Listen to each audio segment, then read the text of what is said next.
सर्दियों के लिए पंजीरी की रेसिपी आपके साथ शेयर कर रही हूँ। न्यू मॉम्स के लिए ये काफ़ी सेहतमंद होती है, गर्माहट देती है, जोड़ों में दर्द के लिए फ़ायदेमंद है, ब्लड प्रेशर के लिए फ़ायदेमंद है और काफ़ी सारे फ़ायदे ये सेहत को पहुंचाती है। तो पंजीरी बनाने के लिए हम लेंगे 1 कप बादाम, ये करीब 100 ग्राम बादाम है, आधा कप है पिस्ता, आधा कप है काजू, 1/4 कप करीब 25 ग्राम हम लेंगे खरबूजे के बीज, अखरोट हम लेंगे 50 ग्राम और किशमिश हमें लेना है करीब 75 ग्राम, ये 3/4 कप है। इसके अलावा हम 3/4 कप घी लेंगे जो करीब 200 ग्राम है। 250 ग्राम मोटी वाली सूजी है, 250 ग्राम गुड़, 100 ग्राम हमें लेना है गोंद, ये बबूल का गोंद मैंने लिया हुआ है। 3 कप है मखाना, ये करीब 60 ग्राम है। 50 ग्राम है कतलियों में कटा हुआ नारियल। इसके अलावा हम लेंगे 2 बड़े चम्मच अलसी, 1 बड़ा चम्मच पिसी हुई सौंफ है और 1 चम्मच हमें लेना है हरी इलायची का पाउडर। अब एक पैन में हमें डालना है 3 बड़े चम्मच घी। घी में हम डालेंगे पहले बादाम। बादाम के दाने बड़े होते हैं और छिलके के साथ है ये, इसलिए इसे रोस्ट करने के लिए थोड़ा ज़्यादा टाइम लगेगा। तो बादाम को मीडियम फ्लेम पर हमें रोस्ट कर लेना है 2 मिनट के लिए। इसके बाद हम इसमें डालेंगे काजू। काजू पर हल्का गोल्डन कलर आ जाए तब तक हम इसे सेक लेते हैं। काजू रोस्ट हो चुका है। अब मैं इसमें डाल रही हूँ पिस्ता और अखरोट। अखरोट और पिस्ता डालकर फिर से हमें सारी चीज़ों को मिक्स करते हुए पकाना है कम से कम 1 मिनट के लिए। अब लास्ट में हमें डाल देना है खरबूजे के बीज। खरबूजे के बीज डालकर इसे ज़्यादा नहीं पकाएंगे, बस 30 से 40 सेकेंड के लिए मीडियम फ्लेम पर सारी चीज़ों को चलाते हुए पका लेते हैं। तो ये सारे ड्राई फ्रूट्स हमारे रोस्ट होकर रेडी हो गए हैं, इन्हें निकाल लेंगे एक प्लेट में। अब गोंद के लिए थोड़ा ज़्यादा घी लेंगे, करीब 1/4 कप। घी को गरम करेंगे मीडियम फ्लेम पर और फ्लेम को एकदम लो कर लेंगे। लो फ्लेम पर हम गोंद डालेंगे। इसमें 100 ग्राम गोंद है तो मैं आधा आधा इसे फ्राई कर रही हूँ। गोंद को जैसे ही आप डालेंगे इसे लगातार हमें चलाते जाना है। गोंद में काफ़ी फाइबर होता है इसलिए ये बहुत ज़्यादा फूल जाता है। लगातार इसे चलाएंगे वरना ये आपस में चिपक जाएगा।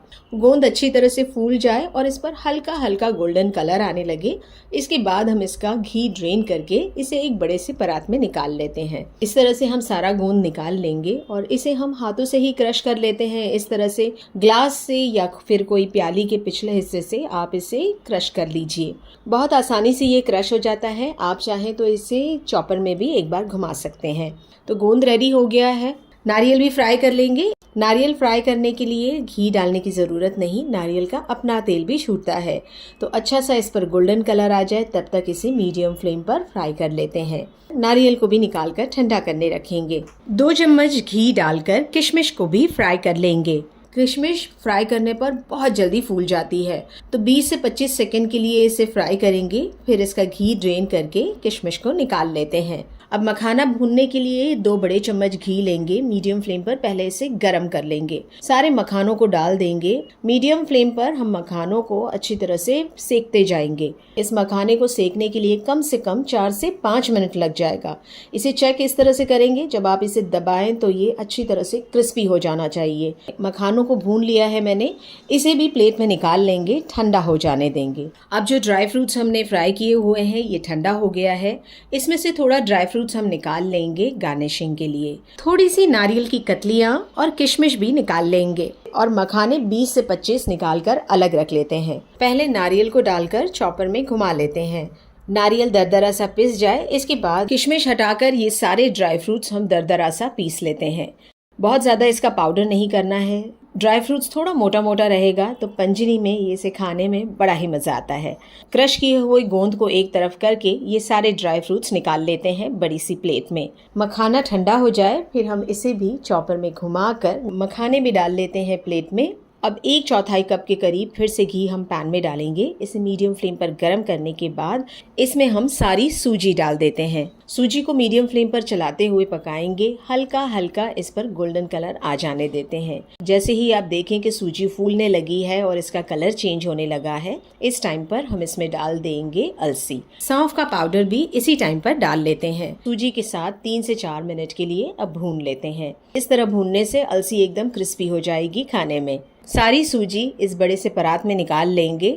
मखाने जो हमने अलग किए थे ये भी डाल लेते हैं। ड्राई फ्रूट्स जो हमने अलग किए थे गार्निशिंग के लिए, इन्हें भी यहाँ पर डाल लेना है। और 1 चम्मच हरी इलायची का पाउडर भी डाल लेंगे। अब बचा हुआ जो घी है मैं ये पैन पर डाल रही हूँ। इसमें हमें सारा गुड़ डाल देना है। बस गुड़ को हमें मेल्ट कर लेना है, ये लिक्विड फॉर्म में आ जाए तब तक हम इसे पका लेते हैं। इसमें मैं पानी नहीं डाल रही हूँ। अगर आपको गुड़ ज़्यादा गाढ़ा लगे तो आप इसमें 1 से 2 बड़े चम्मच पानी डाल सकते हैं। गुड़ की हमें चाशनी नहीं बनाना है, बस इसे हमें मेल्ट कर लेना है। अब मेल्ट हो जाए ये एकदम अच्छी तरह से, इसके बाद हम इसे इस मिक्सचर के ऊपर डाल देंगे। गुड़ जैसे ही डालेंगे हम वैसे ही इसे अच्छी तरह से सारी चीज़ों के साथ मिक्स करते जाएंगे। हाथों से हमें इसे इस तरह से मिक्स करना है, सारी चीज़ों पर लगाना है ताकि एक एक दाना जो पंजीरी में है वो अच्छी तरह से गुड़ से कोट हो जाए। सेहतमंद इम्यूनिटी को बूस्ट करने वाली बहुत ही टेस्टी पंजीरी बनकर रेडी हो गई है। 2 से 3 महीनों के लिए आप ये पंजीरी को इसी तरह से एयर टाइट जार में स्टोर करके रख सकते हैं। चुस्ती, फुर्ती और सेहत के लिए 2 से 3 बड़े चम्मच आप इसे चबाकर रोज खा लीजिए।